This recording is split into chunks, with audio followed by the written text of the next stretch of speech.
So I have a challenge for you. Next time you're in your studio and you're thinking, oh, I'm out of this, I'm out of that, I'm out of whatever, find some way to be creative anyways. Use the things that are the last things that you couldn't figure out what to do with. For instance, I've been doing these long camouflage, great, incredible dusters. They kind of happened on accident. I was making a camouflage skirt and then I thought, oh, I'll just add it to the bottom of an already made jacket. Well, what's really cool is I was kind of like, maybe not.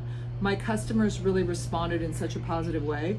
And I sold 2 last week. I've been selling like crazy out of the boutique. Plus they're all in my different stores that I sell to. So I'm actually out of camouflage, and these were kind of some of the last ones. And so you can see I've got 3 different levels of camo here. I wasn't super excited. Like I wasn't like, oh my God, like, you know that feeling when you just have to make it. I wasn't super excited like that, but I knew that what would make me feel the fullest would be to do as much as I can with what I have rather than just go buy all the camouflages that I think I need.